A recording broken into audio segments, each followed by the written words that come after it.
Hi, welcome to episode 2 of the CERES Podcast. And so I guess let's get straight into it.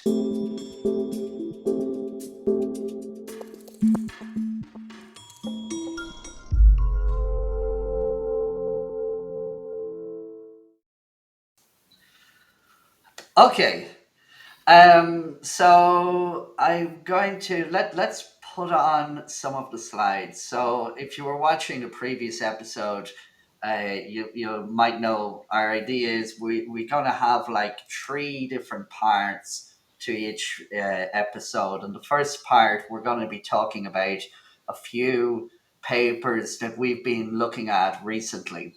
And Willie, you found some interesting ones for us to talk about. So this is one that you wanted to talk Yes, about. I want to talk. Well, explain the format, right? We're going to start with science news, part one. Part two will be basically the common sort of subject that is of interest to everybody and often misrepresented. So we're going to clarify those, common myth, what we call in Yeah, climate science debate.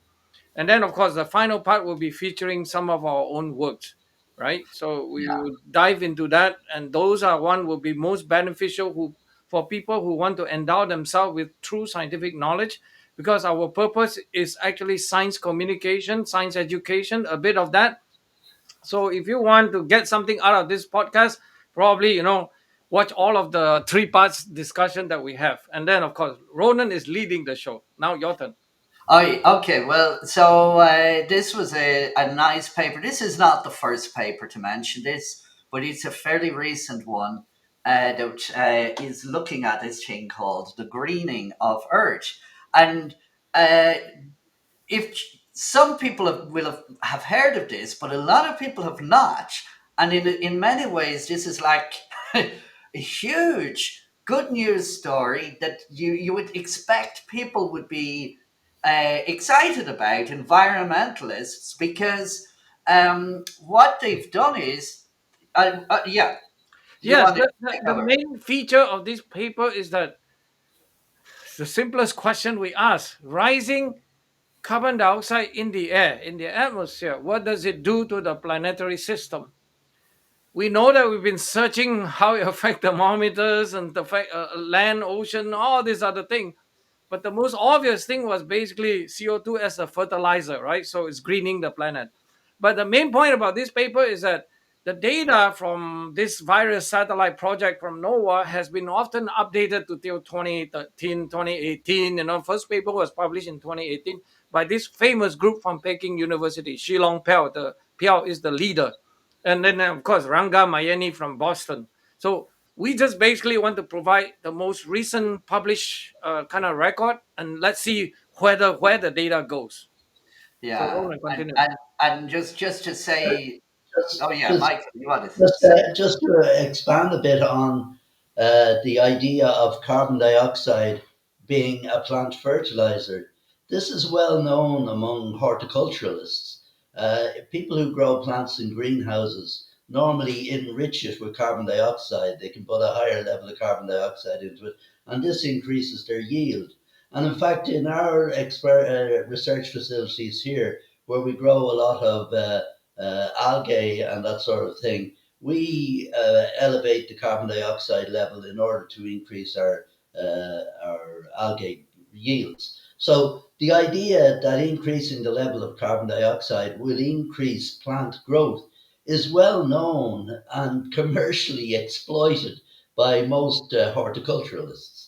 So it's just Yeah, that's good, Willie. yeah, Willie, you Yeah, want? for winter vegetation, fruit, all your supermarket tomatoes during winters. I mean, I know a very old number from about 2000 in Canada. It's $1 billion industry. That's all I want to say. And most of the costs actually come from, trying to make the air in content in this greenhouse very, very high, like 1,000 parts per million, things like that. I mean, the atmosphere outside, if you all may know, is about 410, 420, that kind of stuff.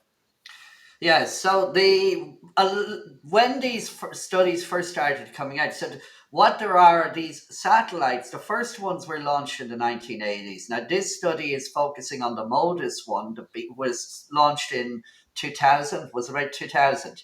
So this one is specifically looking at 2000, but as they say, since the early 1980s, satellite observations reveal a consistent increasing trend in global vegetation greenness. And that's using typically what they call the NDVI, um, which is basically showing how much green there is on the planet in different regions.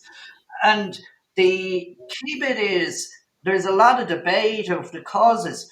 Um, all of the studies are showing that the biggest factor is actually the increasing atmospheric CO2, because CO2 is plant food. And this is by groups that were very concerned about CO2 causing climate change. And we can talk into this, but they are saying, well, no, the biggest factor is actually CO2. And they're also greening that there's positive effects of climate change. Now, they will say there is direct changes in land use and management. So those are the three big factors. Um, and so this is a big plot going from 2000. This is the average amount of green across the planet, and you can see it's increasing. And this is specifically looking at the regions. They're saying the bits that have dark green have shown the most amount of greening, and there are some regions that show that there's been a reduction in greening. There's less plant life doing it. But I think you can, most people looking at this can see it's green, a lot of green. I think there's just just to summarize the statistics. I think we move on to the next slide. Before the next slide will be to say that, yeah, there are some drying, but the quantitative numbers is actually about 65% or so of this area of the earth is actually green, net green, right? Yeah. Main Yeah. area you already can see Midwest of USA, northern Australia, even southern Australia, and then India, China, and then Central Asia, and then kind of Equatorial Africa, even a little bit in the south near Brazil. And you will see what the pattern represent in the next slide, I think. Yeah, Michael, did you want to say something? Just what we're going to be looking at here and what we're seeing here is just general vegetation, whether it's crop yields or whether it's wild plants that are going on. Yeah, But even just looking at uh, crop yields, the yield of crops per hectare has increased over the period as well. Uh, yeah. People who were listening to our podcast last week, referred to a study by Professor Ross McKittrick that is finding that that's having implications for the so-called social cost of carbon. That it's they're realizing this CO2 fertilization is actually saying, "Hey, this has benefits."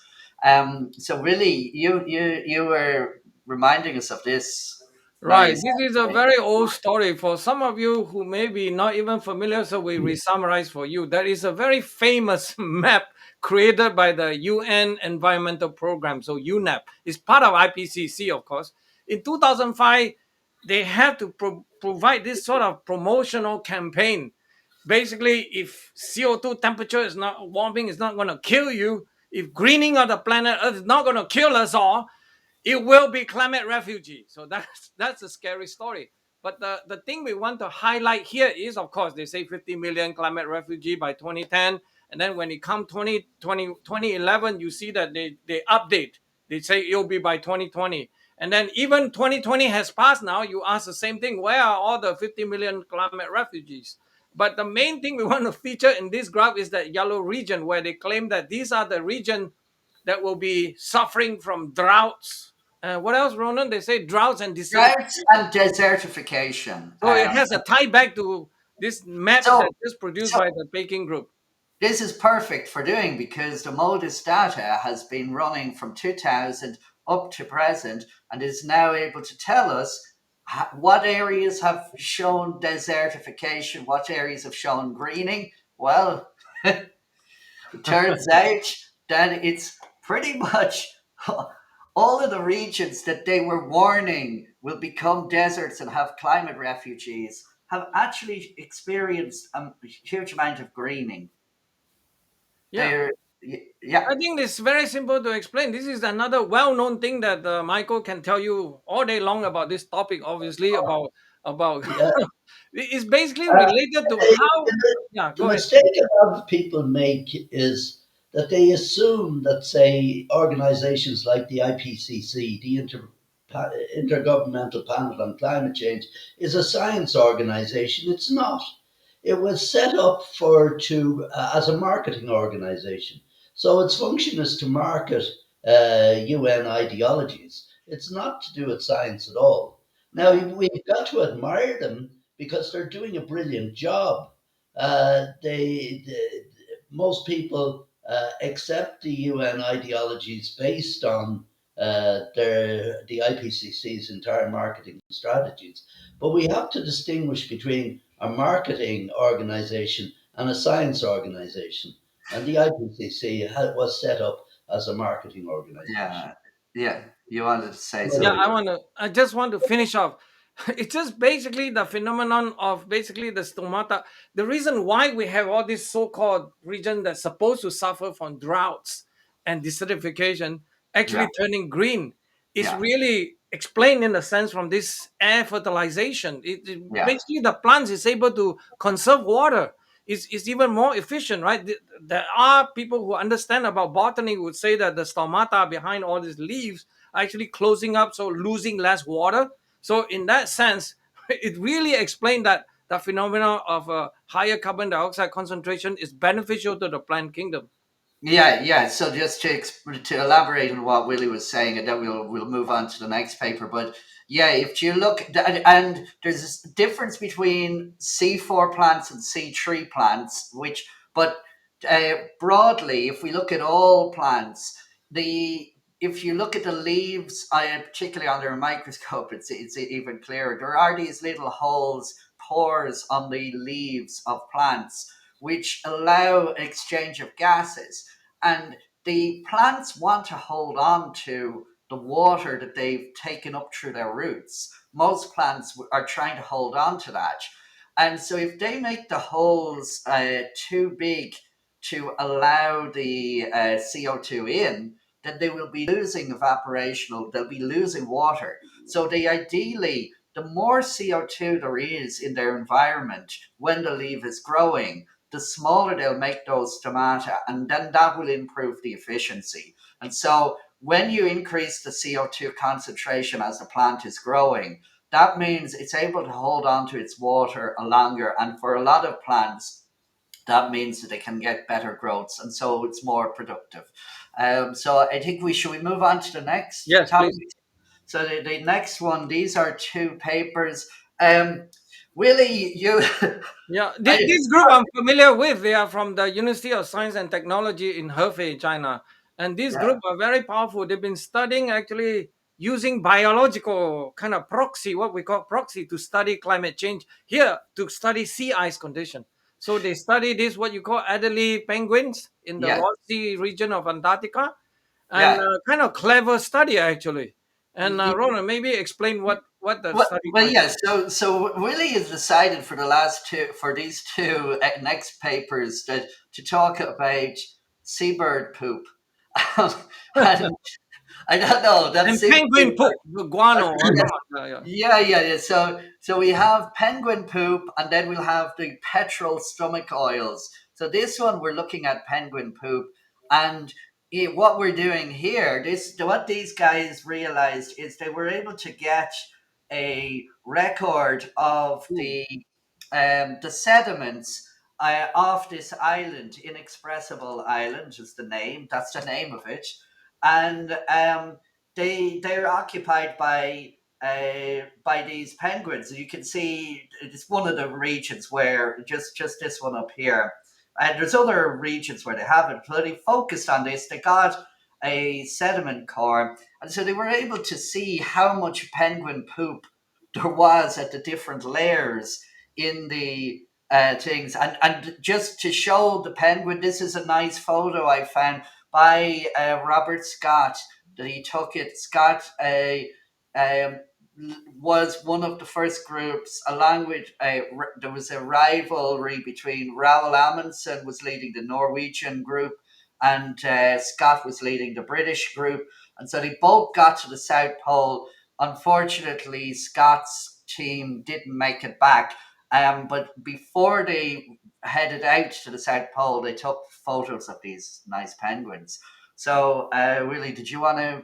Yeah, I just want to say this is so-called geochemical analysis, right? They just basically, analyze all the different chemicals in it, calcium, magnesium, all what have you, all of it to try to study, right? And then, of course, the abundance of it. The main feature is that there is a medieval warm period in basically Antarctica, because you may have heard from Michael Mann, the great Professor Michael Mann, that middle warm period only exists in a very tiny region in Greenland and in Europe. That's about it, right? Not elsewhere, because they have proven through his hockey stick misrepresentation, saying that it couldn't happen in. Here's a direct proof: it happens in Antarctica.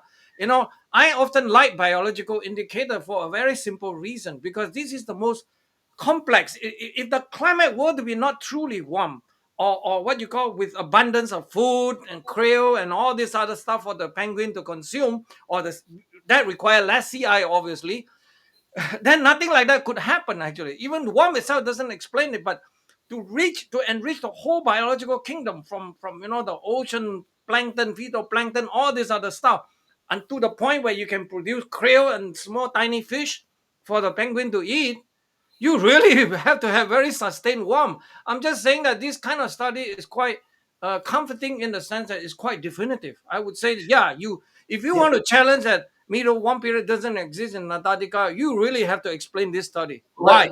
I will put in the clarification because this is a proxy, and so just to explain what they're doing is they're saying that when there's less sea ice off Antarctica, that the population is thriving, and so what they can say is looking at the incidence of penguin poop again to use the technical, that's Right. not the technical term, but you can read the paper for the technical things, basically penguin poop, that there was a huge peak in around like 750 to 1250 now, and then they go up to now. There seems to this seems to have been, oh, we've lost hang on, let's put you back in there. We There seems to have been colony was doing much better in that era. That doesn't necessarily mean that it was hotter, but it says it was possibly warmer, but it was at least as warm back then as it is now. The colony was doing well. Michael, did you want to add something there? Yeah, well, the thing is, we do a lot of experiments with things like krill and various copepods and that sort of thing. And what we find is that if you raise the temperature by 7 degrees, you double their metabolic rate and their reproduction rate and everything else like that. There Yeah. is an old rule for which Arrhenius got the Nobel Prize for, which for chemical reactions, if you raise the temperature by 10 degrees, you actually double the rate of the reaction. But biologically, because of the effect of enzymes and various things like that, it seems to be about a 7 degree rise in temperature will double the metabolic rate. So that means that if the temperature back then rose by 1 degree, you'd have a 14% increase in the rate of reproduction and metabolism of the cold-blooded organisms. Yeah, yeah. I wanted to add in that clarification that rule only applies to cold-blooded organisms, but it can indirectly affect warm-blooded organisms, which includes birds, because it increases the amount of food. Yeah. So that. So even though the warm-blooded creatures can self-regulate, it can increase the biomass. Yeah. So Willie, what to add I something just else? want to summarize this so we can move on to the next paper for Yeah. the the other side of Antarctica. where Yeah, this study essentially compiled this geochemical analysis and then find that during this medieval warm period, they say it's about 800 AD to about 1400 AD, right? Roughly that region, where they actually combine with some proxy from, including talk about how the sea ice, the Paulinias, and then they also have the Southern Annular Mode, SAM, and then ENSO, which is very strong to, affect the coastal region of Antarctica. They basically synthesize the whole studies and kind of shows how this thing, it could be a very serious reality and one we should just study more, because nature by itself without any carbon dioxide would actually varies quite a lot. And here's one of the very prime example. And then of course the study just appeared a month ago, basically I forget what year, but maybe quite yeah. recently. Well, And then now let's, if we go on to, there's a next paper. okay. If you put that on mute, Michael. Yeah. Yeah. So this is a, preprint. Yes. Uh, so this has just been submitted here. Is again, we're looking at birds. This case, we're looking at the snow petrel, and we're looking at the stomach oil deposits. And so this is taken from this particular region. I don't know if you can see, if you're looking on the screen, there is a, I'm pointing at the map of Antarctica to show the site. And I just, if you look at the screen, this region in purple is the average sea ice extent in the winter, and the region in the red is the average sea ice extent in the summer in Antarctica. And so you can see this is a region where currently the sea ice is free in the summer, but not in the winter. And so if we can move on to explain, this is literally, this is what they're looking at. This is the sediment. That's the How big data. is it, Willie? It's quite small. Yeah, it's 18 19 centimeters. I mean, well, let me get my ruler. It's somewhere Yeah, like this. Yeah, yeah, but yeah, one interesting thing is, of course, this snow petrel is actually only one of the three species that's been found flew in to South Pole region. And I think this is another very smart study. You see a lot of this study I tie to individuals that I studied them before. It's headed essentially by a guy named Dominic Hodgson from British Antarctic Survey that I really follow his study. He's very actually a good quality scientist who study a lot of this sort of thing, and I find another very interesting kind of work, because basically again geochemical analysis here, of course, studying the stomach oil, so they'll be doing lipid study, different kind of lipids compound with different alkenes and all that stuff. So it's a very interesting innovative study to try to see about the sea ice condition, because the amount of the thing they eat, the geochemical analysis can tell you the stomach oil, right, can tell you the sea ice, whether they are foraging near the coast or further away, pelagic, that kind of stuff. So yeah, read all you want about it in this paper, but we just want to summarize for you that this paper can tell you the condition of sea ice around Weddell Sea, of course, in slightly yeah. northeast of I Antarctica. Yeah, and what we can say is that, so their sediment could go back to roughly about 500 AD, like, or maybe around 100 AD. But that's when it's that the earliest, the most recent point. But it goes all the way back to about 6,500 BP. So BP is years before present, where present is defined as 1950. Could get into that. Let's stick to BC. People are more familiar. So to get to BC, it's like 2,000 years, 1,950 less. So Right. than that. Okay, and so what they found is, looking at the from the stomach contents that The they're oil. finding in the deposits, they're able to infer how much krill and how much fish they were eating at the time. And from that, they were able to realize that actually around 4,500 BC, they were having similar uh, food sources to similar amounts of krill and fish than they are today. So that means that the ice coverage conditions were similar in 4,500 BC as today. But then it got worse and worse. So at the end of the ice core, a lot more ice cover. Michael, did you want to add something? Yeah, similar sorts of studies were done in the Arctic sea ice extent. There was an algae that lives in the or in the ice. It's an ice algae, and when the ice melts, the algae is eaten by small shrimps, and again that produces a certain fatty acid profile. And again, by looking at the sediments, we find that there are similar melting of sea ice extents in the Arctic. Arctic.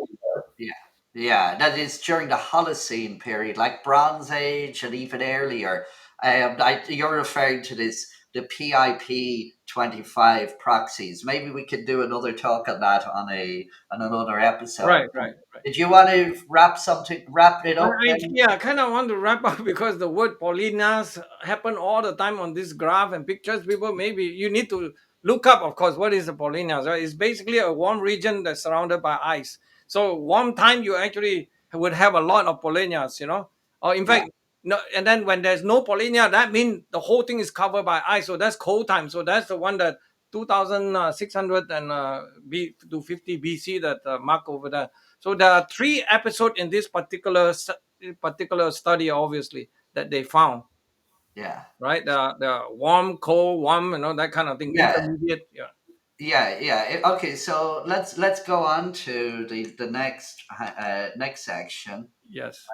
Okay, so what we were going to do here, we're talking about, again, this is part two. So in this part, we do a look at a topic that people keep a claim that people keep telling us about, or we keep hearing about, and just investigate it. And this is one that if you're on active on social media, Twitter or Facebook or any of these different platforms, Blue Sky, a lot of times when you talk about, hey, maybe the sun could be involved in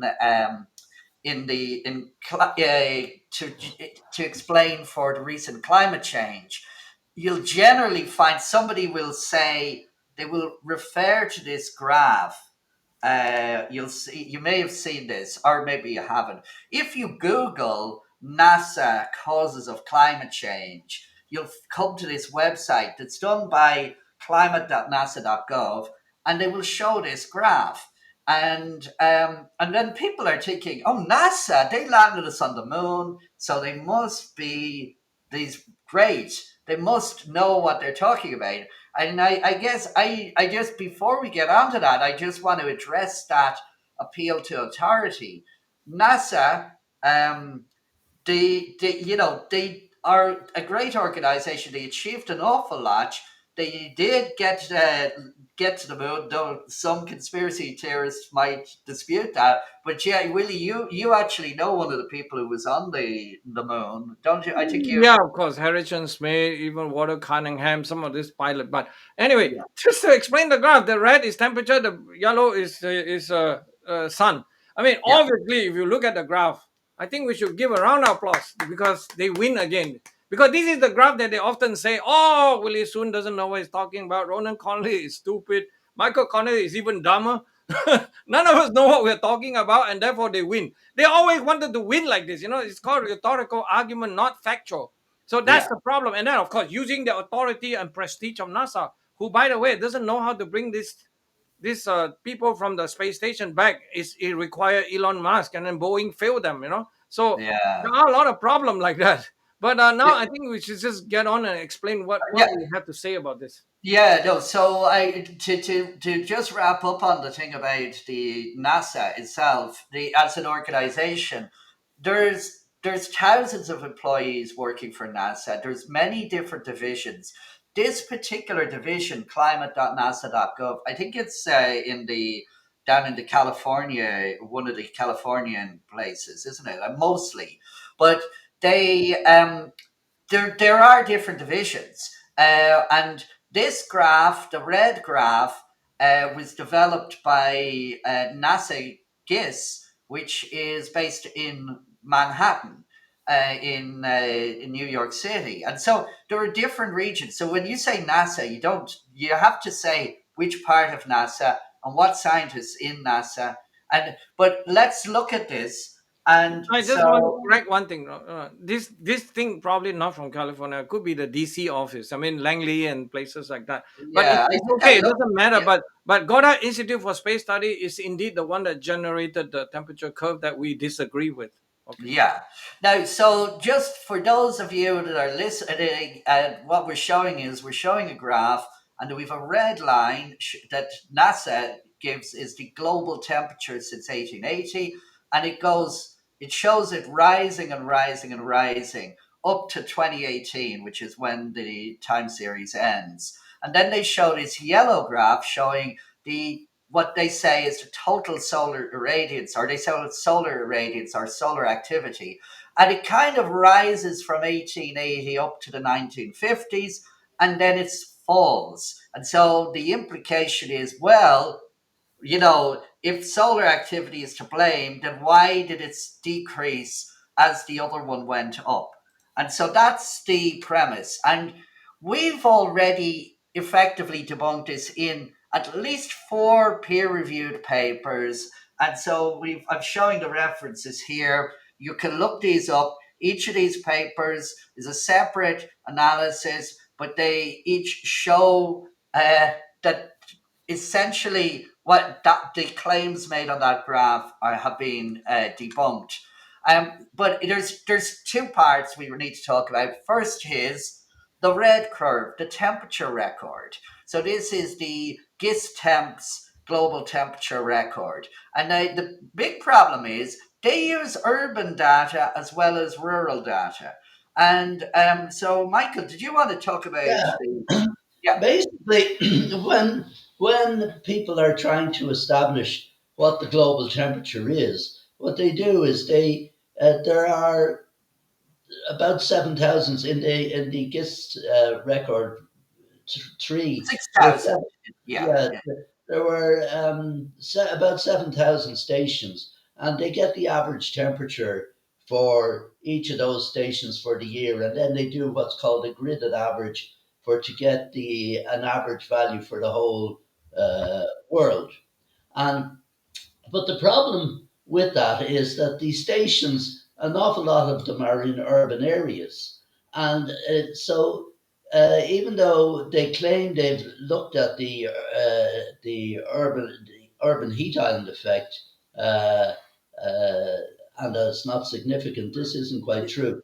yeah, This is the urban heat island effect basically is urban areas tend to have a warmer temperature than rural areas. There are several reasons for this. One of them is that when the rain lands on an urban area, it gets flooded down into shores and is carried away, whereas it lands on a green area, the water seeps down into the ground and later on it's evaporated off and helps cool the non-urban areas. But then there's other things like when sunlight lands on rock or concrete, it's turned into heat. Whereas when it lands on a plant, a lot of the energy is turned into plant biomass and not into heat. So and then there are other effects that can take place. For example, if you're not evaporating off the water from the urban areas. That means there has been papers published in the last couple of years showing that means there's less clouds over the urban areas, and so you get more sunlight coming in.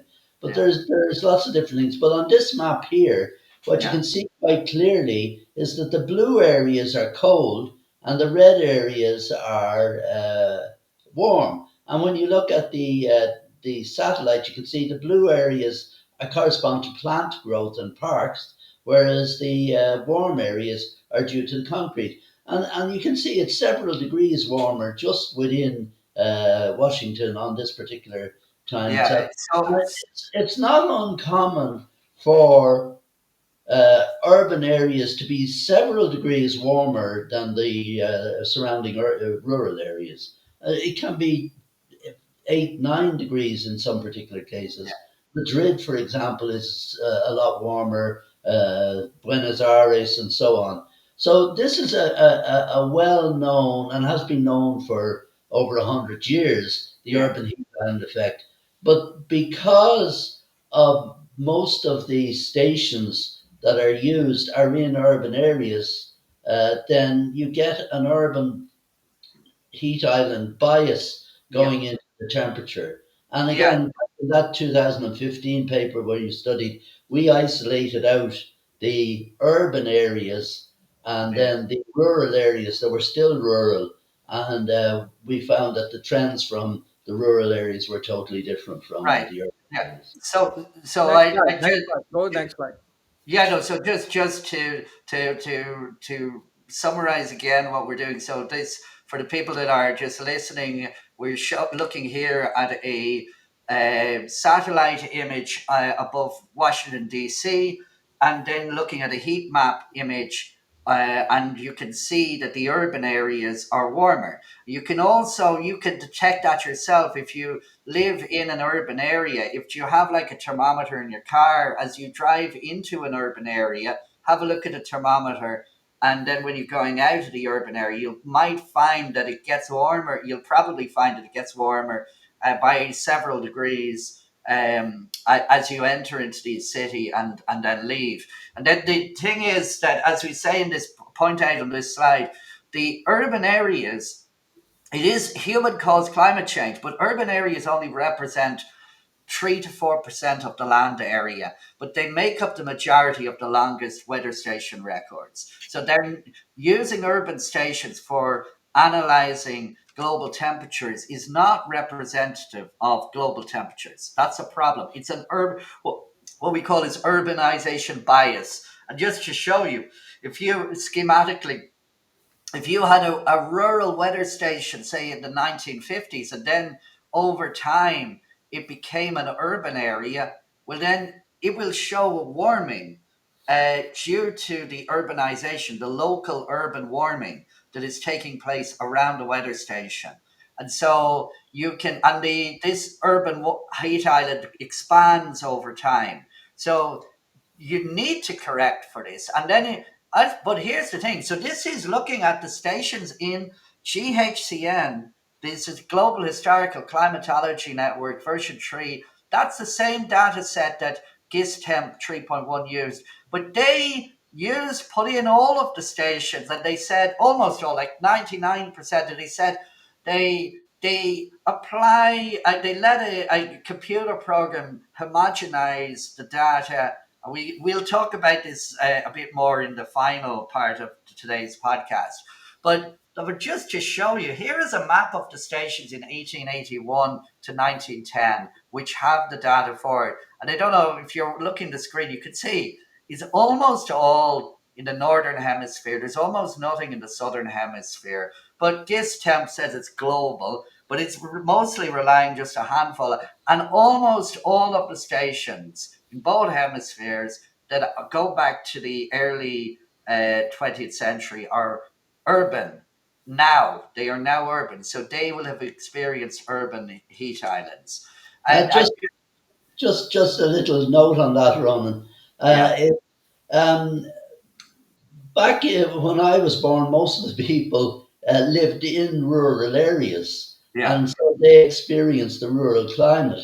But if you look at, there has been a drift in towards the cities with the populations. So sometime around, depending on which source you look at, sometime around 2010, more people started to live in urban areas than rural areas. yeah. And so now the majority of people I'll let you in a minute, really. I just want to finish this. The majority of people living in urban areas are experiencing man-made global or Man-made man-made climate change. warming, uh, whereas people in rural areas don't experience that same thing. Sorry, Willie. I Oh Go yeah, ahead, Billy. I mean, this is the kind of thing that I think not too many people call out. People like NASA GISS, and NASA Goddard Institute for Space Study. Look, how do you defend yourself when you say this is global where there's no data? That's why it's becoming like a very strange kind of a non-science issue. That's why I think we should move to the next slide, please, which Yeah, I will yeah. take the So time. here It what is I'm really just not difficult at all to understand this problem, because yeah. they literally keep claiming that they can produce a global temperature curve or even northern hemisphere, but they actually insist on taking some of this urban. There's another problem that we will explain, of course, in the part three. But if you look at it, if you take rural and urban stations, taking all average, who doesn't know how to do that, please? Yeah, Everybody know how to do that. We know how to do that. In fact, one of the graph, which is if you look carefully, the black thick curve is actually our work. We agree exactly with them, but we yeah, don't believe that this is the correct way to represent the temperature of to study, yeah. let's say, rising carbon dioxide, because it's contaminated by urban heat island bias, right? Yeah, so to explain this graph here, this is from Soon et al. 2023, one of the papers we mentioned. And in it, we were just showing, yeah, if you use all of the stations, including the urban stations, we can get the same result. And you can see our one is black, and the GISTEMP is the purple dashed one.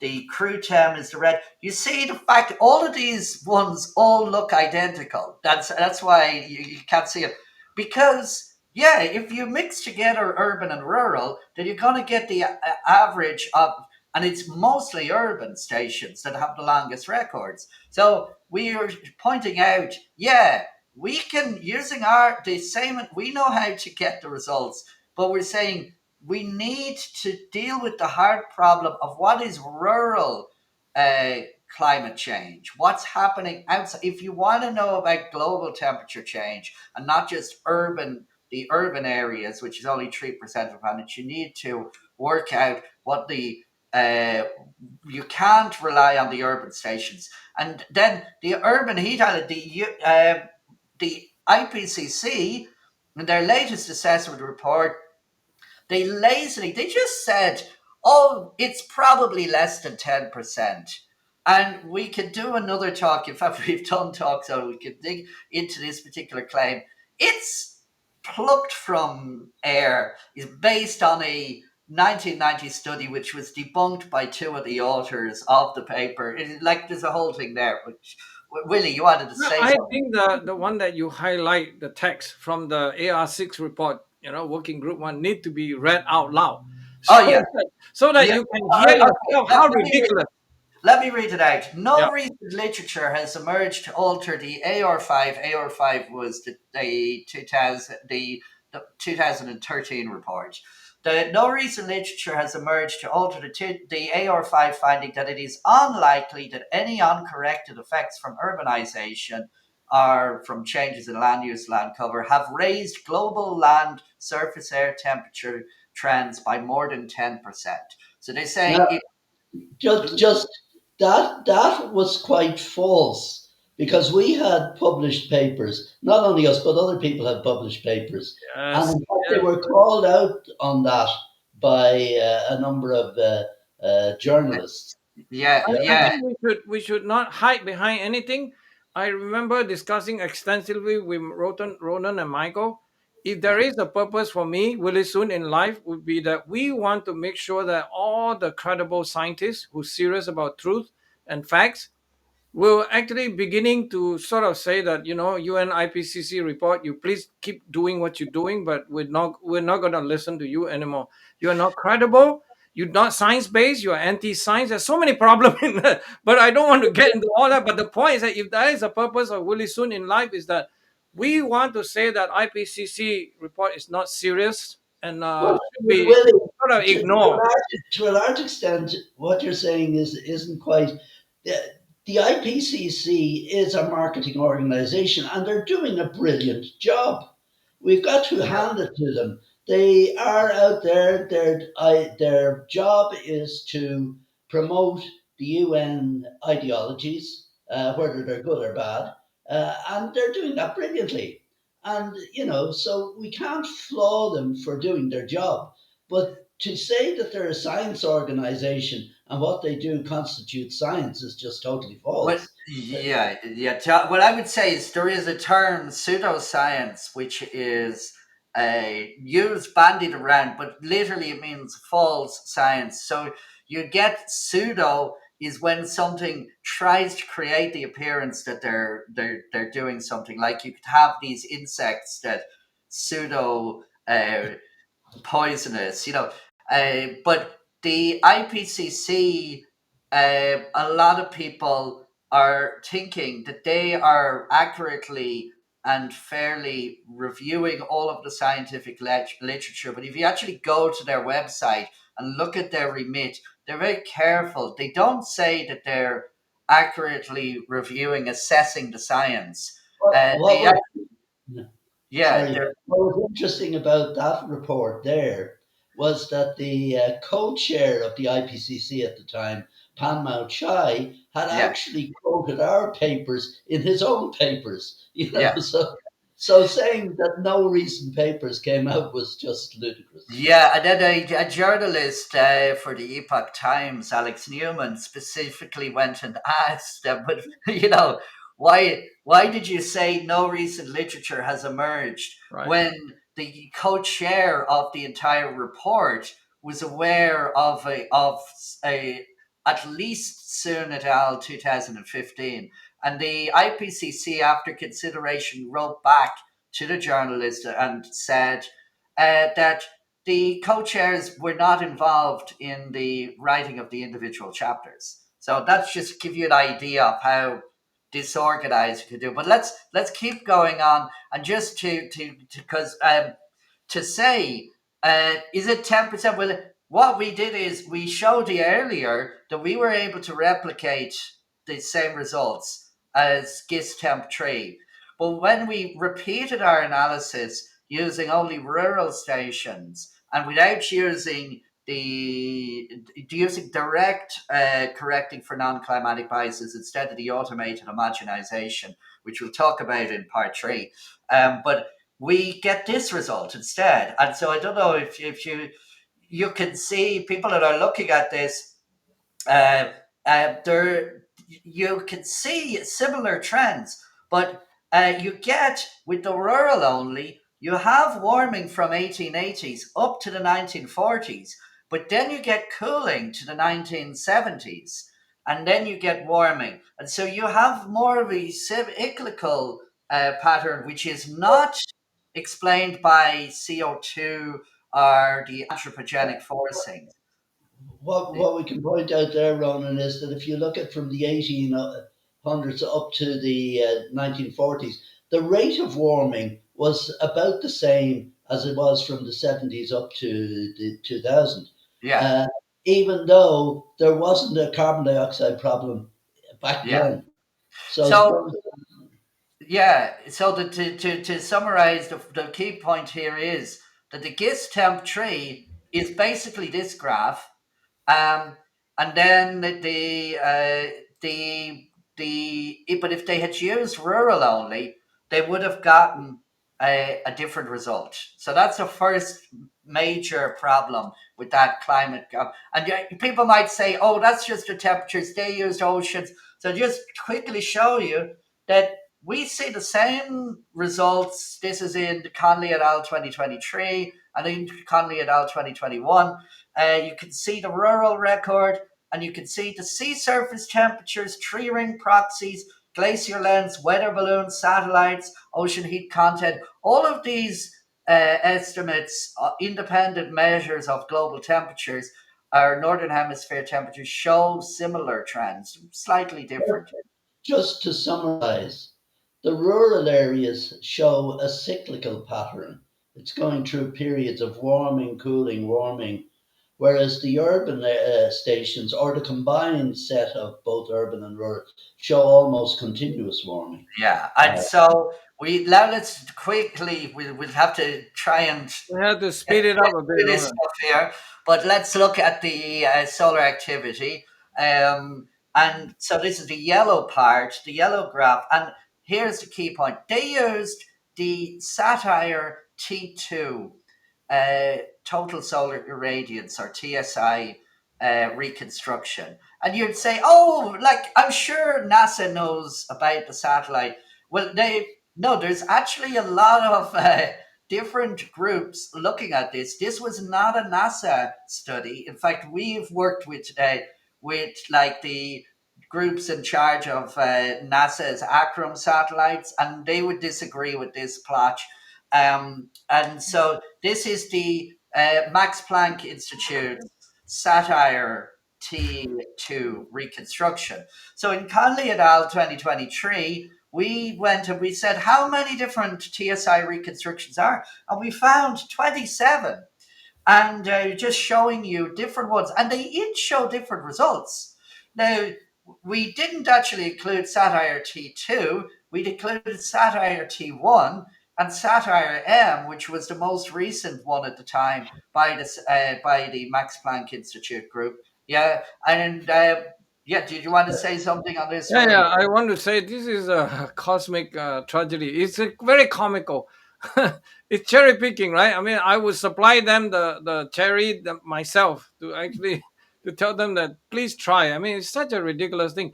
This is why sometimes it just really I scratch my head all the time because we're not trying to win. We're not trying to say we're smart, this and that. It's just ridiculous, you know. Every time when we say we want to study how the sun affect the climate, they say it's all been debunked, it's finished. And I often say that please stop funding the NASA Goddard Institute for Space Study or any of this NASA agency because they already understood everything. But by just doing such a silly thing, you know, it's a very silly thing because they just count on people not checking or the journalists and the politician and irresponsible scientists. You know, this is why, again, like I say, if there isn't a purpose to my existence, is to actually try to tell you, please, science is very important, and this is not the way to do science. And this is, I think, Ronan, for the sake of time, I think we can move on. Yeah, yeah, okay. So, well, just to say for people that are looking, this we did this study in was published in late 2023, and simultaneously, the Max Planck Institute, the MPS group that created the satire TSI, they also had a paper published, a review that was that went and this is the Max Planck Institute for Solar Systems Research, Chastitzer, Gas et al., Krivova and Professor Krivova and Dr. Yo, um, and they also went and said, oh, they went and found a lot of different TSI reconstructions in it. They actually found 32. Now, when we looked at it, 18 of our 27 overlapped with theirs. But we each found ones that the other group hadn't done because it was an independent. So between us, there's like 41 different ones. Now, you will say um, that in this group, they made the distinction. They said that they preferred the reconstructions that were published after more recently. They chose after I think 2011, and they said 2012, and they said older, newer ones must be better than older. We don't agree with that. That's an argumentum ad novitatem, and it's like just because it's new doesn't mean that it's better. Like there's the remake of Snow White is in the I think is opening in the cinemas now. Snow White was Disney's first movie, and so we'll see which one is better. One is a remake, but like a lot of people seem to be suggesting that the original 1930s animated cartoon may have more lasting appeal than this recent remake. Um, Right. The emperor that got no pants on and not the emperor new pants. I mean, it makes no difference. But let's move. Yeah, yeah. So just that you could see that they divided it up into before and after 2012, and they're saying, but you can see Satire T1 is that light green one, bright green one in there. If you're looking at the screen, it's a big mess. Ronan is very good in detail, so please, we actually study everything. There's no stone and little rock left unflipped. We look behind everything just to make sure that we know what we're talking about. That's Yeah. the whole purpose of science. This looks like a bit of a mess, but yeah. So The dark green is satire I M, can see it, Ronan. and the light green, which you can see, there's one of the graphs that's in there in the mess. That's satire T2. That's the one that NASA climate graph used. And just to memify this, according to Chad Sistergas et al. 2013, uh, this graph is useless. It's completely Oh, out of date. But this one is still up to date. So if people are looking at the screen and they can say, "Wow, these are very different." That's there you go. But if we just look at the ones in the new TSI that we also looked at, here's four that we found, and that's the one that the IPCC used in for their climate model hindcasts. This is Satire M, which is similar to Satire T, and you can see, it shows that slight rising from 1880 up to 1950s, then a fall. But if they use, say, right. Penza, Similar to the NASA GISS that the plot that they show, right? Just yeah, yeah. emphasize that. If they'd used, say, Penz et al. Or Egorov et al. Used the MU16 reconstruction, they got different results. We're not saying which one of these, if any of these are correct, but the point is, they just plotted one, and they were trying to pull the wool over your eyes. I think either Cherry they don't picking. know what they're talking about, and they aren't familiar with the literature, and that there's dozens of these TSI reconstructions, or they just were cherry picking. And we'll leave that up to you to decide. But the bottom line is that to conclude, their red graph has uses urban data. It has too much urban warming, and their yellow graph is just one of more than 40 estimates of solar activity that they could have picked. So But it just was picked as the one that shows the least effect due to sun. yeah, By the way, same with IPCC, of course, they did the same move. yeah. And then I think the key line is your bottom line, Ronan. Read it out, is the third But point. this was not done by the NASA scientists that got us to the moon. Um, and for any of the conspiracy theorists out there that are disputing the moon landing, Willie, did you just want to just say you know personally you've had many meetings Well, with? that was a very cute story because when they accuse us for saying that we don't believe in, that moon landing is a stage kind of thing in a Hollywood studio. It's about 2009. I myself decided to write a letter that was, saying things like that. So, but one of our co-authors was Harrison Schmidt himself to say that we have been to the moon, we've been back. We never believe in that false claim anyway, but it is one of the privilege, when you do good science, even Harrison Smith will pay attention to us. I would include Ronan and Michael because that was before I met them. But anyway, I Yeah, think that NASA totally discredit themselves, especially NASA Goddard Institute for Space Study, which is quite redundant in the sense that they are not doing any serious work. So in in that sense, Dodge, pay attention. But some of you may disagree with me, but yeah. that's my personal opinion. Let's move on to the final part.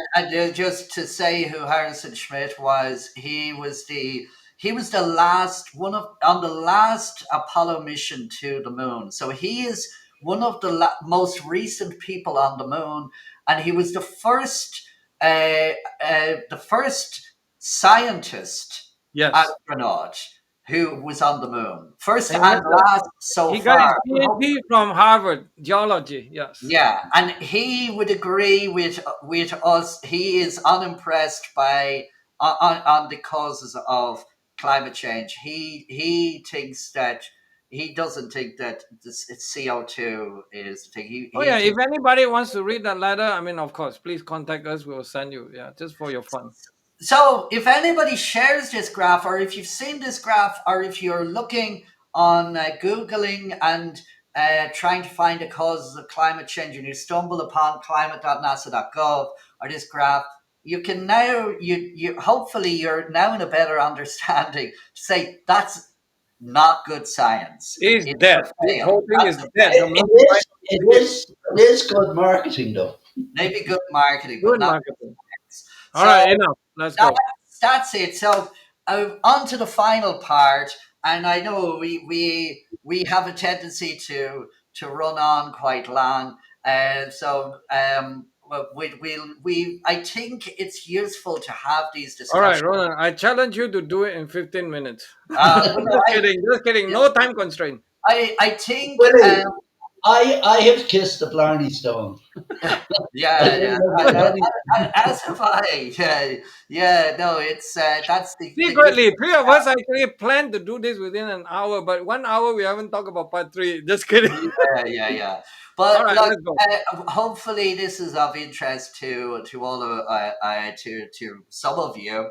Yeah, And deep I breath. think we what we're trying to do in this podcast is to get a more detailed discussion on these different topics, and not just go into like a flippant A comment.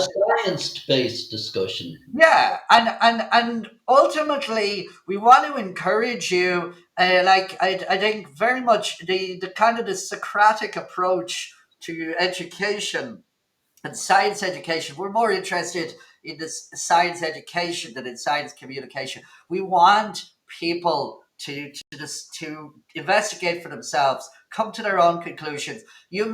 We do not agree with each other. Science thrives on disagreement. Because it's the discussions occur when we have the back and forth. So in this thing, we're going to talk about the temperature homogenization problem. So, if you're, some of you might be familiar with this topic. If you're not, what I would say is, if you were listening earlier on, we were talking about this urban heat island, that you have these temperature records that have, that are gradually experiencing urban warming as they're experiencing. But it's not just the urbanization, urban warming, that is a big problem. But there's also other problems. So these are stations. Actually, these are photos I've taken of three different stations that I just. This is Clonmacnoise and Automatic in Ireland. Valencia Observatory went there with Michael. It was a very rainy day. It was a miserable day, but it was nice. We met.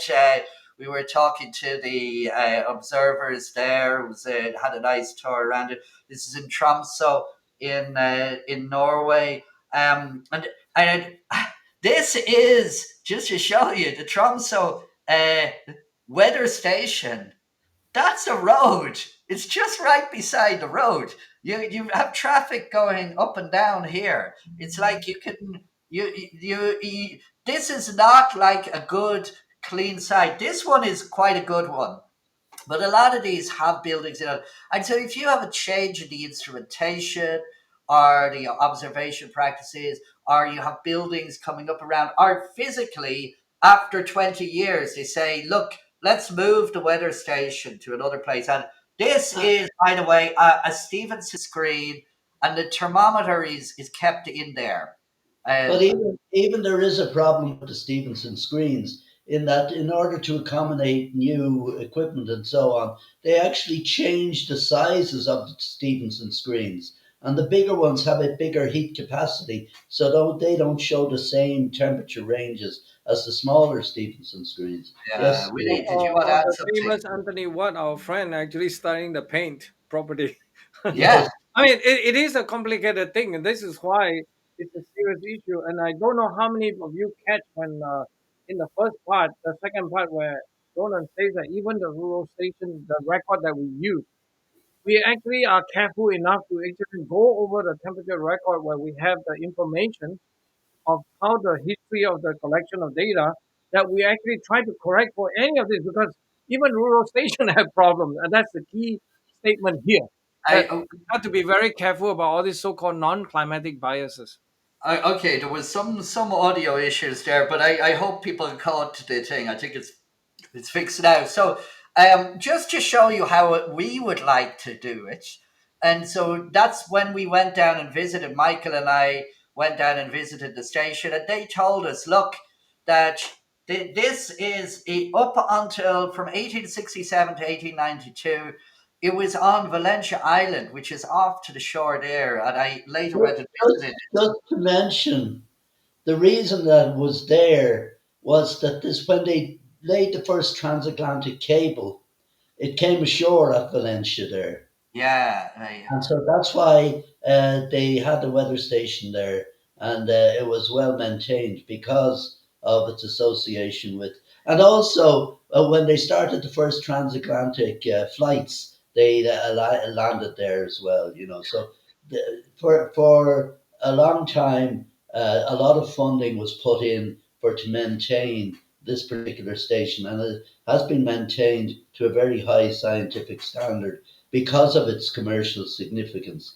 And yeah, also, it had a lot of significance in World War II in trying to predict when to stage the landings in Dunkirk and that. yeah. Now, so they had, and so this was, as Michael was saying, it was like one of the flagship. Initially, it was in the British Empire. It was one of the flagship meteorological stations in a rural, isolated area. Now, as some of you may know, anyone familiar with Irish history, in 1937 was the founding of the Irish Republic. We can have another talk about the history of that another day. But you know, Michael has like, and mine, because I'm his son. We have one of our cousins was involved in the 1960s. Was James Conley. Look, Don't count me out. I'm the adopted son. So all right, I'm one of Yeah. So Connolly's. anyway, we can talk about that another. But the point is, there was a change of administration. Went from being British to being Irish, but the staff and observations were the same. But there was a station move in 2001, and they changed to the automated in 2012. But the Valencia Observatory, they provided us with the parallel measurements for both of those, and so So we in were other able words, to. what they were doing there was when they made the station move, they continued to take the temperature records at the old station for 2 years. So you could compare the difference between the two stations. Yeah, and what it turned out when you compare them, it actually meant that the new location was zero point 0.3 degrees Celsius colder. So the raw record, we would argue, you need to actually add a cooling adjustment, or a warming adjustment rather. So The reason for the cooling is because it was raised up and it was at a higher level, but also it was further in from the sea and yeah. the mitigating effects. And Yeah. then we checked that the change to the automated weather station, the difference in the parallel measurements was less than 0.1 degrees Celsius with, so no adjustments necessary. That's the approach that we took, actually using what are called station history metadata, or sometimes station metadata, documenting changes in the events that the observers were kept. But the most of the groups, including NASA and including NOAA, they don't bother with that. All of the groups, actually, all of the other groups, perhaps some of the the national observers use it, for looking at regional ones, but for the global temperature reconstructions, they don't bother with using this method. Instead, what they use is mostly they use this automated temperature homogenization program.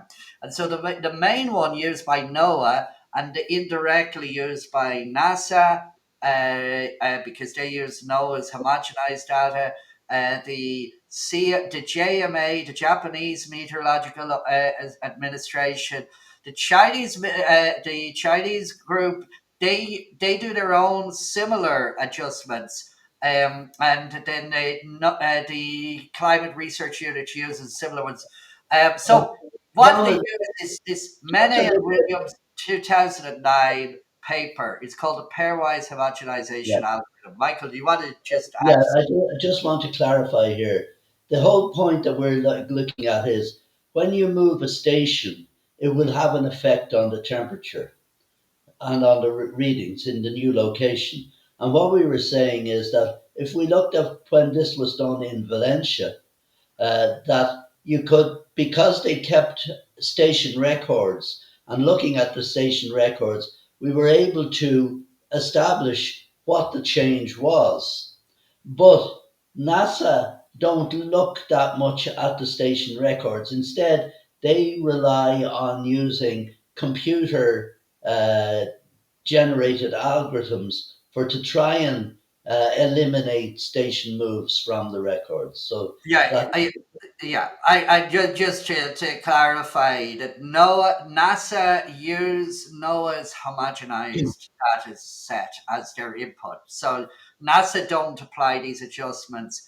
NOAA apply these adjustments. NASA have a different adjustment. We can talk about that in another day, which is also flawed.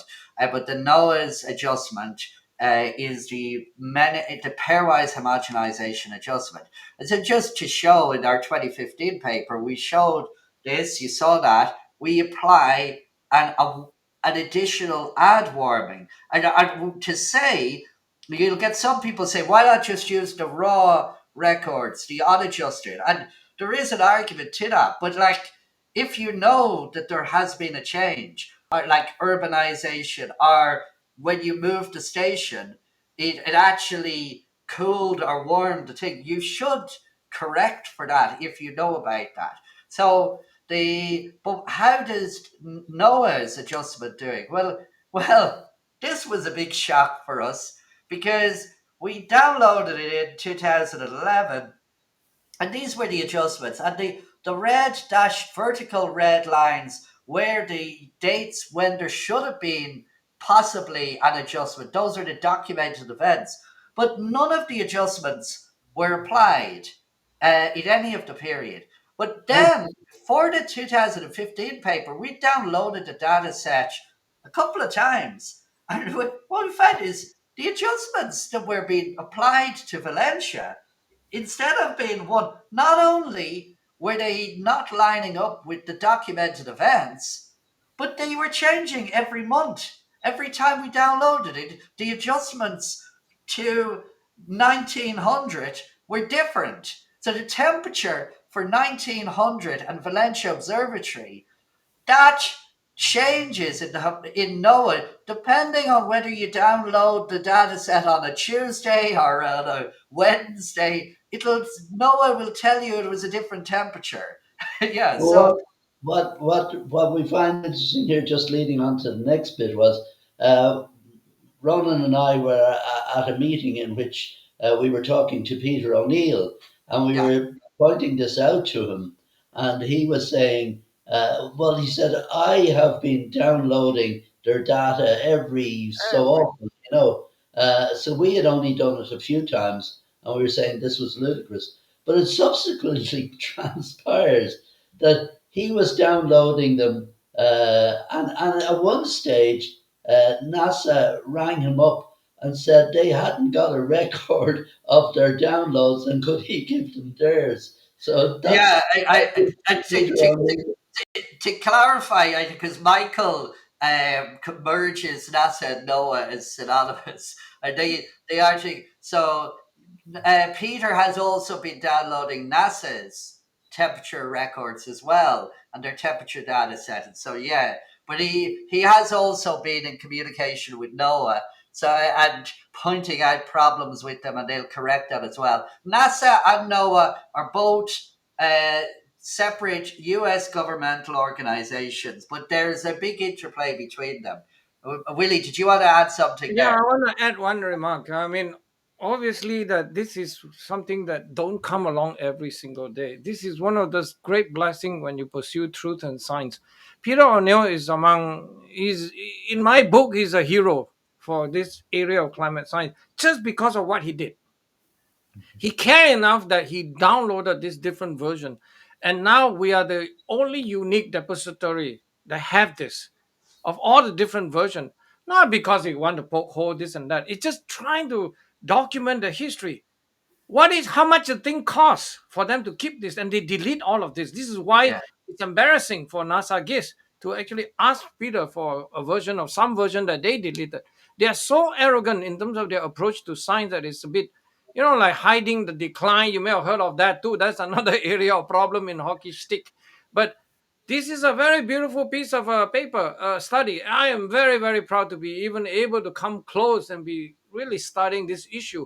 By the way, it cannot be done if Peter didn't keep this record. I just want to Yeah, say how much I think so important for all of us to put our best foot out, to keep science and objectivity in mind, to not keep constantly trying to say that I want to win this, win that, whatever. yeah. There's no nothing to win in this. By We the need way, to keep I pursuing truth. think so. It's something we should bring up here. When we did that study, the download that we went, we happened shortly afterwards to go to New York, and we rang up NASA GISS, and we were talking to Gavin Smith, Yeah, and we said we had problems. So we arranged to meet Rato, wasn't it? right over Uh, Ruby, I told Dr. Rudy, Ruby. yeah, in the restaurant underneath their offices, Yeah, and we had a whole afternoon discussing the the Seinfeld different. restaurant. Yeah. And their attitude was they hadn't thought of that, So yeah, yeah. it So looked like as if, just to let you know, as scientists, we had to cover the problem, and we went directly to them and had discussions with them. So it's not like as if we were keeping it in the dark. And this was before we even started. But they're not serious. They're just not doing anything to change it.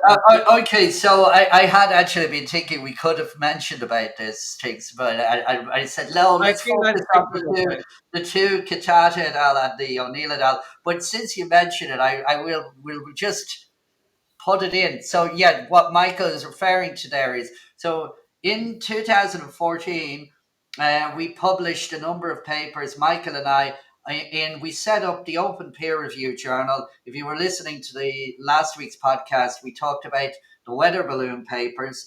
But we also published papers looking at the temperature records. In one of them, we looked at NASA GISS's GISTEMP adjustment. So they have an adjustment that they call the for urbanization bias specifically for that. We went and we did a deep dive into it. We identified, I think, like seven critical flaws in their analysis and in it, which showed it was not removing urbanization bias. It was actually causing more harm. It was selectively doing it. Only in like 10% of the urban cases was it actually removing a long-term warming, and most of them was actually adding in warming. So there was a lot of problems. We showed why it was causing the problems, the errors they had made, what the problems, and we published that. It's available if you go to oprj.net. um, Urbanization Bias Paper 2, looking at the GISTEMP records. But Michael and I, this was when we first started collaborating with Willie, and we went to visit him in Massachusetts in 2015, the winter of 2015.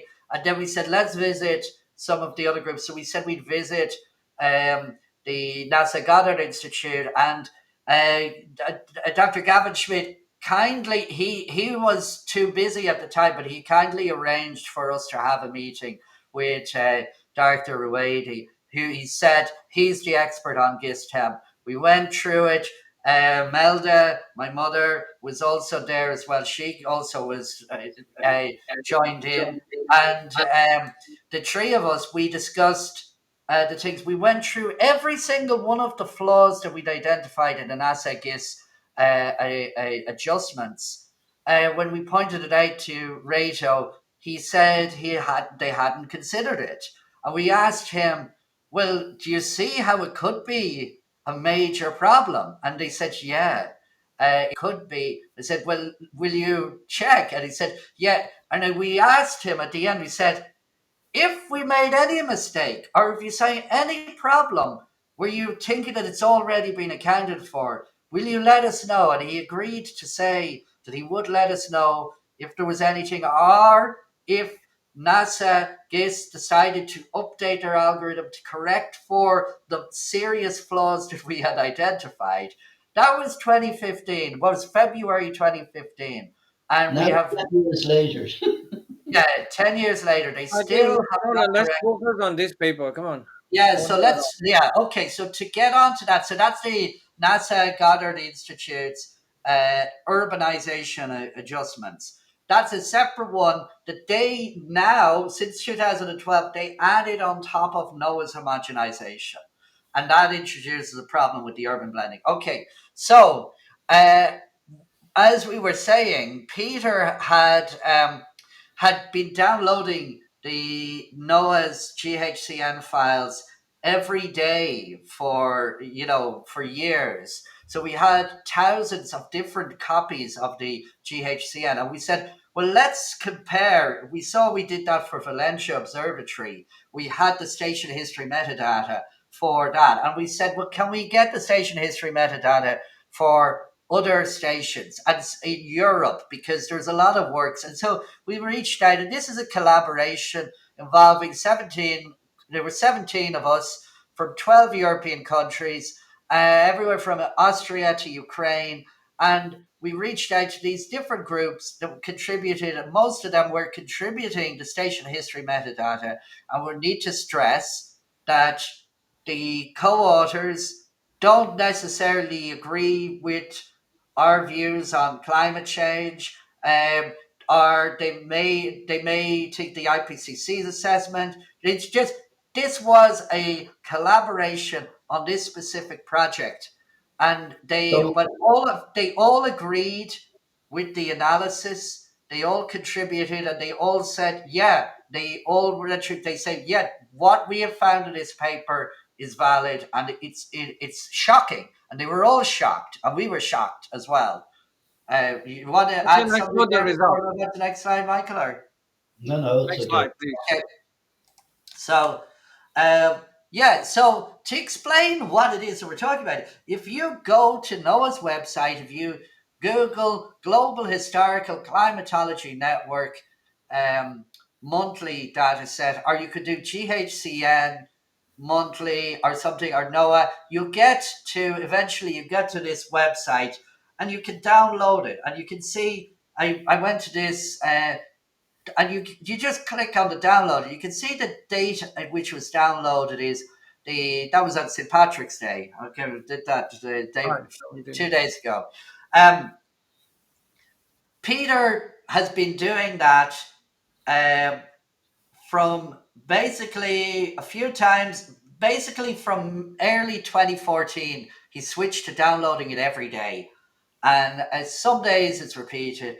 And then they transitioned from version 3 to version 4, and he'd been downloading originally the beta, he'd downloading it. So we have 1,877 versions of version 3, 1,812 versions of version 4. And yeah, Just to stress here, what we're saying is that every day they readjust the data on all of the station records.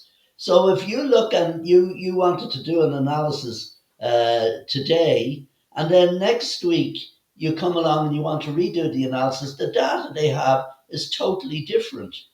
And yeah. in most of the cases, as we'll show, they are not at all related to the adjustments they made a week before. So which set of data is correct? Yeah, and so Peter had reached out to Noah when he first discovered this, and he said, "Do you know that this is happening? That because you download a homogenized version of Valencia Observatory, or I think Peter was looking at a French station that he was familiar with, and he said, wait, it's changed. It's a different. The temperatures in 1906 will change March 1906." They're different depending on the day you do it. And he said, "Oh, you know about this? Why is it doing that?" And he said, "Yeah, they know it. It's called a day-to-day flutter." Plotter. Okay, so Okay. how much flutter and how well do the adjustments apply? So let's just look at one of the stations we analysed, Cheb in the Czech Republic. This is an urban station, so you can see the raw record shows a long-term warming. Um, and but we have 1,770 versions of it over this 6 year period. It's a different records. And what we found is the adjustments. Um, there was 269 completely different sets of adjustments that were applied to that homogenization adjustments were applied to it. And so to say that our Czech colleagues they checked, they said there was an instrument change in January 1955. There was a station move in January 1961. And then in January 2001, they moved the station and shifted it to an automated weather station. Now, I've highlighted those with those blue vertical lines, if you can see them. And we will say that this is how often the homogenization algorithm identified it. And it correctly identified that there was an instrument change or something happened in January 1955. And they got that 100% of the time. They didn't identify any change for the station move. But for the January 2001, 60% of the time, the algorithm said, yes, something happened there. But 40% of the time, it didn't identify it. So it's inconsistent. But here's the big thing. You have all of these adjustments. So only 6% of the time, this is the most common set of adjustments, was this one. And this was a different set. So this is a different set of adjustments that was applied. And that was applied 1.5% of the time. You see, it showed added warming, whereas this one added cooling for there. They show different adjustments and show that these can have implications for most of the time for Cheb.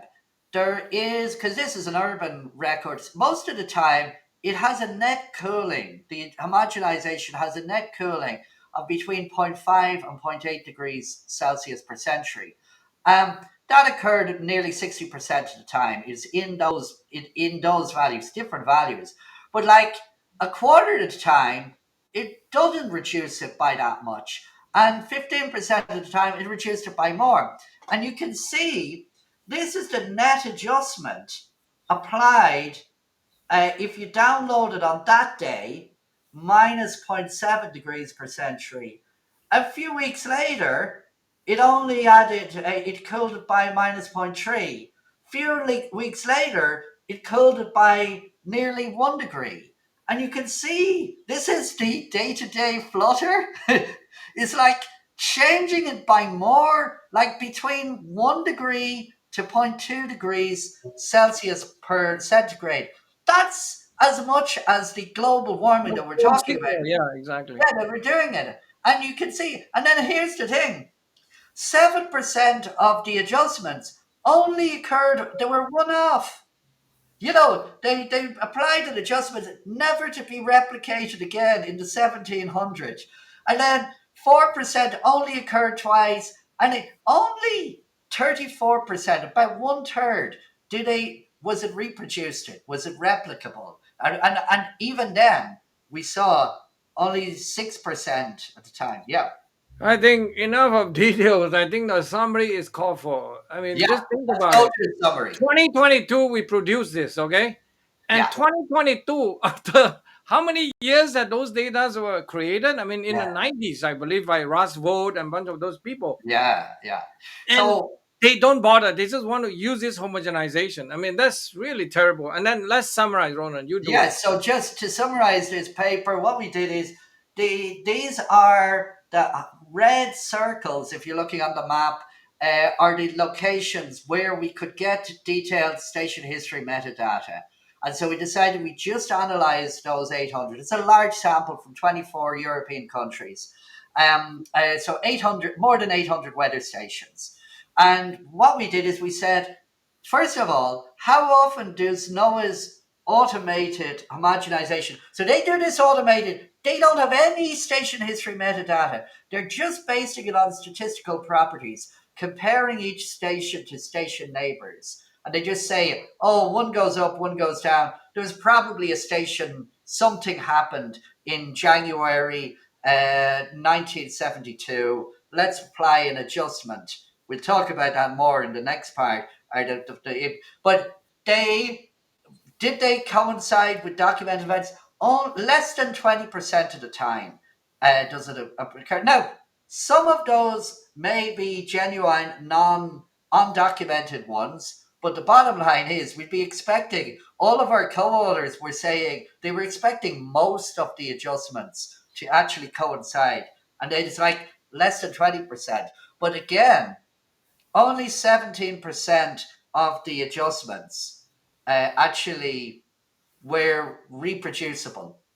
They kept on occurring. 83% is the one that you want to say. Yeah, 83% or not. So it's crazy. It's not consistent. 83% where you download it one day, you'll never see it Yet again. again. Yeah. And so this, we summarized the paper with this quote from the economist Schumacher, who pointed out this nice analogy. He said, a man who uses an imaginary map, thinking that it is a true one, is likely to be worse off than someone with no map at all. So what we're saying there is, if 83% of the adjustments are different, how do you know which one is correct? How do you know if the version you Or download on opinion, maybe. Tuesday is more reliable than the one on Wednesday or Friday? Yeah. Yeah, I Willie. just want to add another bottom line. Don't use homogenized data. That's it. When you hear that word, the milk you can drink, please. Milk you need to because you It's want a to get real, it's a accurate. real imaginary map. Okay, so that was looking at Noah's Okay. Katata homogenization. please. No, so this is the problem. So you saw the inconsistency, the lack of relevance to actual documented events. So there is an implausible thing. But this other paper we published, Katata et al. 2023, and then it was three of us, Peter, myself, and Genki, but Willie and Michael also were involved. They helped. They gave us a good bit of help. But this was like the three of us focused on this with a lot of assistance from Michael and Willie. And then, but what we did here is the to summarize it, what they're doing is they're using the each temperature record. They look at it and they look for nearby stations. This is a computer program. The pairwise homogenization thing doesn't look at any documented events except for the USHCM. That's a site, but they discontinued that. Um, they look for nearby stations, and then they say, this is. They look and they say, oh, January is hotter than average. February warmer, cooler than average, and they look and they compare the ups and downs of Valencia Observatory with a Dublin airport, which Burr, so they'll take one station and they'll look at 100 stations nearby, and they will say, oh, most of the stations show that there must have been a jump. Okay, and so that's identify what's called a breakpoint. And then the next thing is they say, well, let's apply an adjustment for a non-climatic bias. And they don't know what it is, but they say relative to the other stations that there was a non-climatic bias. So this is the problem. What we'll show, I will explain why. So that what they find is after temperature homogenization, all of the stations are homogeneous. They show the similar trends. And so the homogenization gets rid of these big non-climatic biases, step changes. They don't correct for urbanization bias, by the way, because that's a long-term one. They're just looking at abrupt changes from one month to the next relative to the neighboring stations. And what they did is they showed, so what we showed is, so we're pointing out in this paper, we show when they homogenize it, what they've done is, it's like putting strawberries and bananas into a blender, and you blend them. And what you end up with at the end, you don't end up with pure strawberries or pure bananas. You end up with a smoothie that's a mix of all of the fruit in that. So it can be tasty. I quite like some smoothies now and then. It is a technical problem, but is it real? How significant is? Well, in Katata we showed this. It's real and it's serious, and we do several different examples. So this one here in Japan, these stations here, we looked at all of the stations, and we're looking at the period with the maximum overlap, which was 1955 to 1990, that all of the temperature records had data for that period. And what we do is we've ranked them from most rural to most urban. So 0 is the most rural station of all, and 1 is the most urban for the island of Japan. And what we do is, if you look at the blue line, these are the linear trends from 1955 to 1990 for each station. And you can see there's differences up and down and up and down. But if you can draw a straight line through, and you can see that the most rural actually had a cooling trend for that period, and the most urban have a strong warming trend. So the difference is this one had a cooling of a minus 0.89 degrees Celsius per century versus I think it's plus zero point 0.8 degrees per century for that period. That after homogenization, there's almost no difference with urbanization. They all show basically the same trend. So what you can see, that line, the orange crosses, they are homogenized versions, and you can see that there's no real trend now. You might say, oh, we got rid of the urbanization. No, look what happened. The rural stations had warming added. The most urban had warming removed. And they all are converging towards this midpoint, which is the average of the whole network. So essentially, in the homogenized temperatures, all of the homogenized Japanese records show the same warming as the moderately urbanized stations, In which other contain words, the urban warming. rural temperature records and the urban temperature records are all blended to give you an average value. And Of that average is the average of urban stations. yes, And just to show, it wasn't Japan is highly urbanized. So Go to we, USA. Yeah. we also look for the rural, or for the USA. Now, the USA, while a lot of people think of the urban areas a lot of non-Americans in particular think of what you see on Hollywood. Most films are in LA, New York City, Chicago. So a lot of Hollywood, you see urban areas, but actually most of the USA is quite rural. And so we have a lot of stations going back to 1895 that are rural. So we are very able to do a good analysis. Now, one adjustment. So now we're looking at 1895 to 2022. And again, the trend, you can see, the more urbanized they are, the more warming you've observed. And you get that almost no long term warming in the rural records, 0.026 degrees per Celsius per century. Century. Um, in the most rural, but in the most urban, 1.2 degrees Celsius per century. So that's a big difference. After homogenization, they all show uh, an average of 1.2. 1.2 degrees Celsius per century. Doesn't matter whether it's rural or urban. And what you can see is the warming is added to the rural.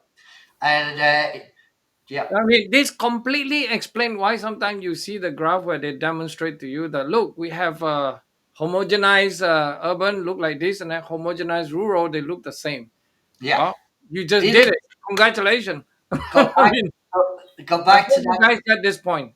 go back to that smoothie. They blended it. They've Yeah, yeah. blended urban Everybody is and the same. rural.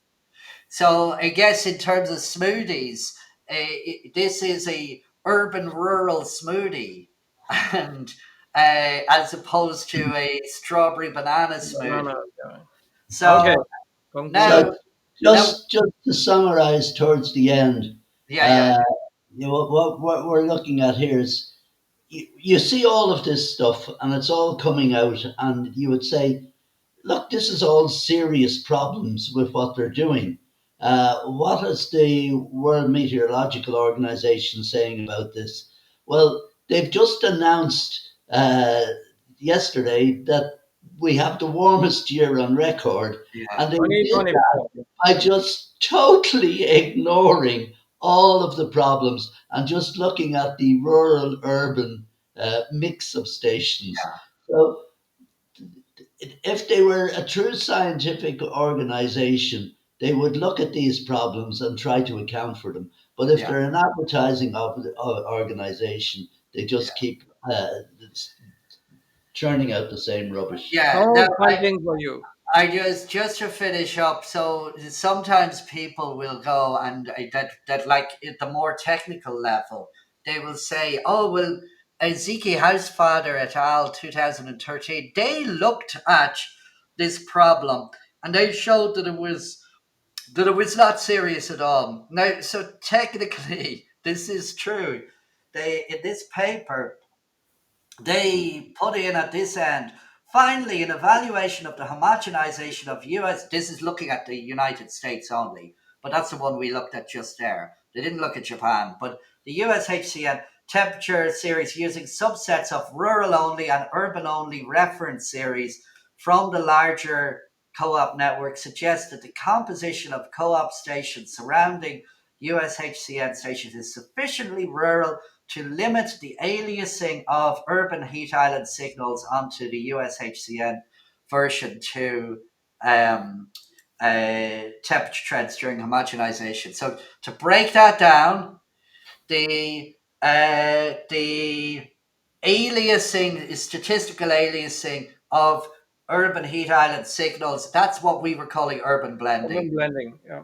And what they did is they claimed that they repeated the homogenization using they got the neighbors and they specifically reran the algorithm. This was in collaboration with NOAA.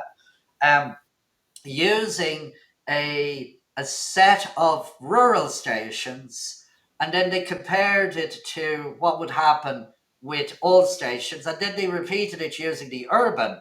And they, in the paper, they admitted that if they used the urban neighbors, it added extra warming. But they said when they ran it using rural neighbors, they got the same result. Okay, that's what they said, and that seems to contradict what we said. So we said to check it. And then, but in fairness to Hausfather, though, they provided the data for their analysis, so allowing anybody to check the results.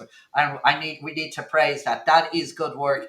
And I want to highlight Zeke Hausfather in particular because I'm pretty sure he encouraged that practice, and while I disagree with him often on a lot of stuff, that is good practice. We should all be doing that. Science should be trying to encourage the sharing of data so we can reproduce it. So let's have a look. And this is the result, what they said in their conclusion.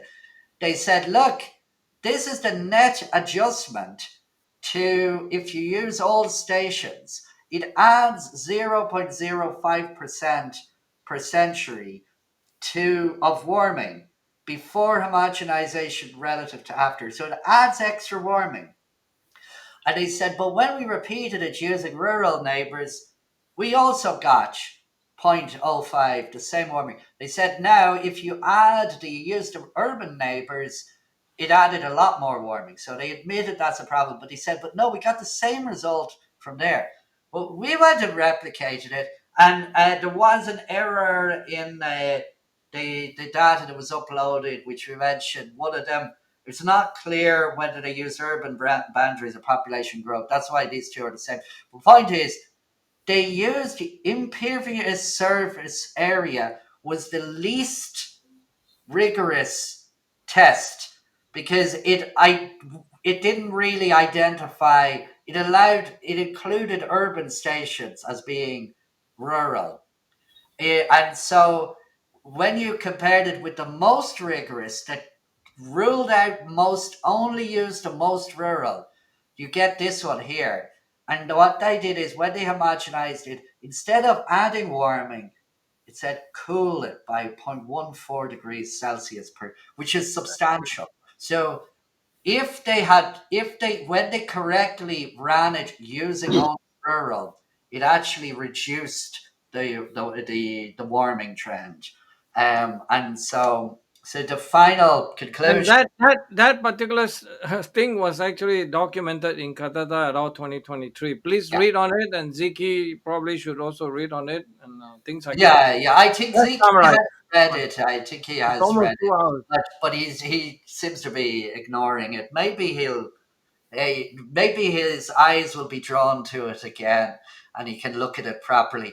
I did a lot of that Hausfather et al. Paper was good stuff, and again they did it, but that conclusion wrong. You have to check the data, what the data actually said. Not all scientific papers are equal. Please Yeah. remember. No, so the just to wrap up, we should say um, we are saying we're not saying use the unadjusted data just willy nilly, whatever. We're saying there are problems. We're saying we think that the non climatic biases are a much bigger problem than the IPCC and NASA and NOAA and Berkeley Group and all of these groups are saying. We're saying it's much more serious, in particular, urbanization bias. But what we're pointing out is those homogenization techniques that they're using are not working. They're causing more harm than good. So, in particular, we showed for the European analysis that more than 80% of the adjustments from NOAA's thing change every week. They're different.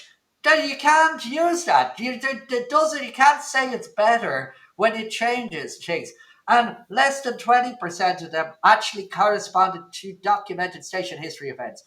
We would welcome more archiving of the documented station history events, like what we've been doing. We've already worked on that for the Europe. Um, but then the other thing is the urban blending problem means you can't use urban stations for homogenizing rural stations, or vice versa.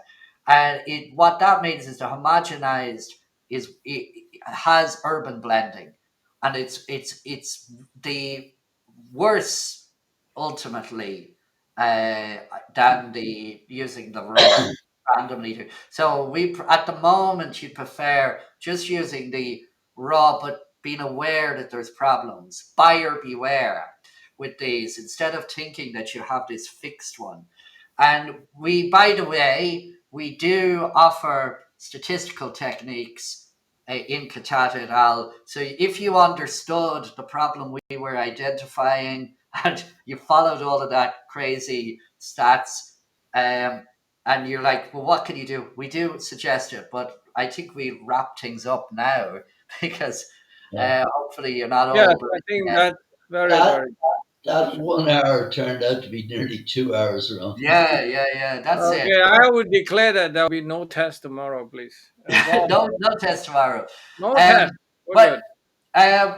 well, look, if you made it through to the end, well, Congratulations. Yeah. Podcast number 2 is done. Thank yeah. you. So like, share, subscribe, Help click us the out. notifications button, all of that usual And we jazz. don't want to be famous. We only want to share the truth, please. Thank Yeah, you. but spread the information. Look at We're happy. Michael. Does he want to be famous? So Anyway, shall we leave it at that? I think so. Okay. Okay. Goodbye. Right. Thank you. Okay. Thanks, everyone. Tell her.